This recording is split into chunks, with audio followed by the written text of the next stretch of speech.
Hi hello friends, நம்ம சரவணனுக்கு சரியான பதிலடியாக தான் நம்ம சண்முகவாத்தியார் கொடுத்தாங்க. கண்டிப்பாக இப்படி ஒரு தர்மடி நம்மளுக்கு கிடைக்கும் அப்படின்னு சரவணன் பார்த்திங்கன்னா கொஞ்சம் கூட யோசிச்சே இருக்க மாட்டார்.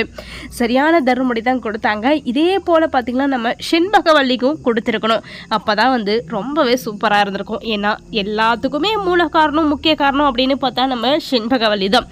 எல்லா ஐடியாவுமே கொடுத்துக்கிட்டு எதுவுமே தெரியாத மாதிரி பார்த்திங்கன்னா ஓரமாக நின்று வேடிக்கை பார்த்துக்கிட்டு இருக்காங்க. சரவணனும் பார்த்திங்கன்னா தர்மடி வாங்கிட்டு இருக்காரு.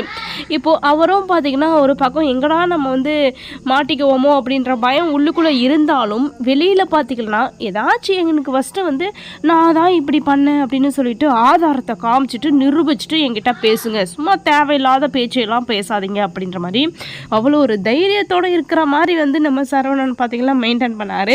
கரெக்டாக வசமாக பார்த்திங்கன்னா ஃபோட்டோவை காமிச்சு மாட்டிக்கிட்டாரு. அந்த கையில் பார்த்திங்கன்னா ஒரு தழும்பு இருந்துச்சு. இதனால் நம்ம சரவணன் எப்படியுமே அதாவது எந்த பக்கமே தப்பிக்கவே முடியாத அளவுக்கு லாக் பண்ணிட்டாரு நம்ம சண்முகவாத்தியார்.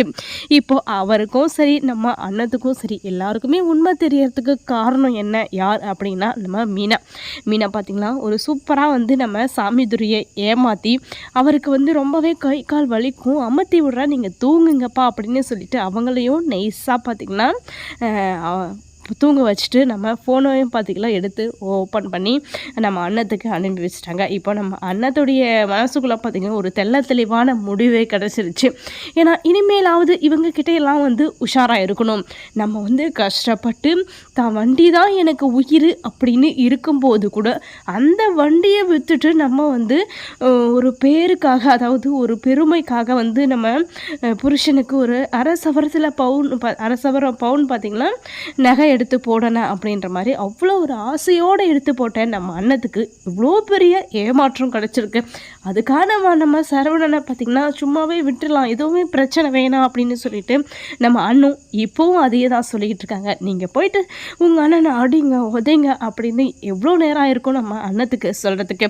அப்படியெல்லாம் எதுவுமே சொல்லாமல் தேவையில்லாத பிரச்சனை வேணாம், கொஞ்சம் அமைதியாக இருப்போம், எல்லா பிரச்சனையும் சரி கட்டிக்கலாம் அப்படின்ற மாதிரி பொறுமையோடு சொல்லிக்கிட்டு இருக்க அண்ணத்துடைய மனசு எந்த அளவுக்கு இருக்குது அப்படின்னு நம்ம செண்பகவல்லி பார்த்திங்கன்னா கொஞ்சமாவது யோசிக்கணும். அடுத்தது என்ன நடக்கும் அப்படின்னு நம்ம பொறுத்திருந்து பார்க்கலாம். இந்த மாதிரி இன்ட்ரெஸ்டிங்கான வீடியோ கேட்க நம்ம சேனலை சப்ஸ்கிரைப் பண்ணிக்கோங்க.